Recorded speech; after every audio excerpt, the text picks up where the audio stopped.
Hello, my name is Glenn and welcome to ArtWave 27.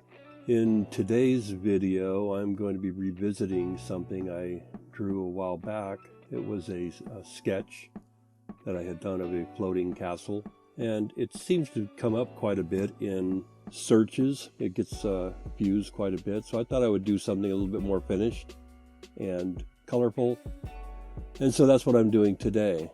Anyway, if you have seen any of my past videos or watched any number of them, or if you're a constant viewer, and I thank you for that if you are, you will have noticed that I jump around quite a bit from styles to content to subject matter.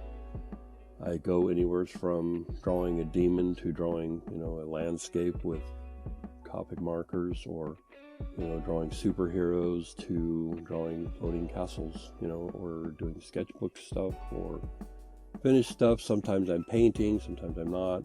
That's probably not the best for building an audience, I suppose, because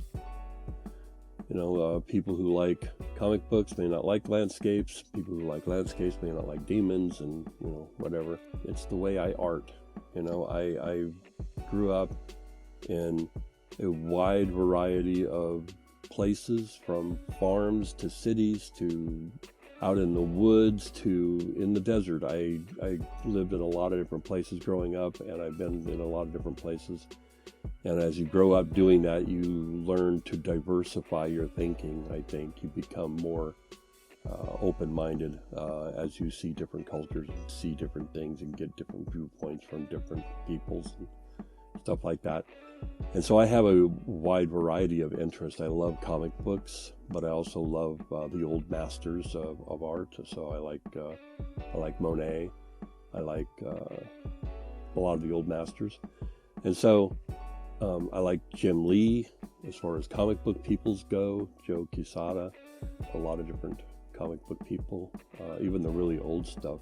And so I like Frank Frazetta and other types of artists like him who did not really comic books so much, but just, comic book-ish type, fantasy type art. I really like that too. I'm all over the place, and I know that can be hard as a fan to get behind that, because, it's hard to know, if you have a thing that you like, and then it's kind of hard because, the next time you see my artwork or you see a video, it's not something you like, and you're like, I don't care about this, which I get. I'm that way with some of my channels too. If they bounce around too much, one week they're talking about something I'm interested in, the next week it's like, I don't give a crap about that, so I don't end up watching the video. And that's cool. But for me, I think it helps me to draw different things and draw in different styles.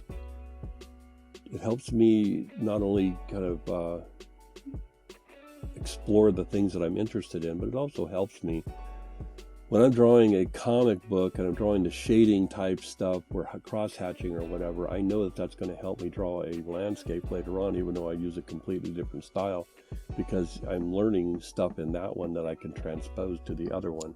I watched a drawing video a while back. It was actually a painting video of a portrait artist who I really enjoy watching him work, and he has an extremely wonderful style. If I think of his, it's a name that I don't even know if I could pronounce it. It must be something possibly foreign. And I really like his style. I really like what he says. I really like what he paints. And in one of the videos I was watching recently, he was talking about portraits, but he was also talking about, that to paint a good portrait, you should practice painting other things. And he said that sounds kind of counterintuitive, which it does. But it's sort of like knowing how to make something take form and have shape. It will help you in other things that have form and have shape. Drawing an orange will help you learn how to draw a horse better, because just understanding how a sphere takes up space, there are spherical shapes on a horse that will help you if you understand how spheres work. And you don't have to draw a horse to understand how shadowing and shade works. You can draw anything to learn that, and it will help you in drawing the horse when you learn shading and coloring and how things flow and how things look. And you can draw different things to get that experience. And sometimes it's actually even better, like the guy in the video said, that it's actually better sometimes to do that. And I agree. And I also go from like genre to genre, to style, from medium to medium, from paint to pens to markers. And, I bounce around a lot. And like I said, it's from my background, but it's also just because I'm interested in a lot of things. But also ultimately, it's just because I think it helps make me a better all-around artist. Some things I am interested in more. I really like Impressionism, and I like doing landscapes in Impressionism. And it's probably if I had to go professional, or if I was able to go professional and spend all my time doing art, I probably would end up landing in that area somewhere because I really like that. But I also know that all the crazy kind of images that I draw with comic book stuff and fantasy stuff and whatever, I know that those will help me, and I will probably continue doing those too.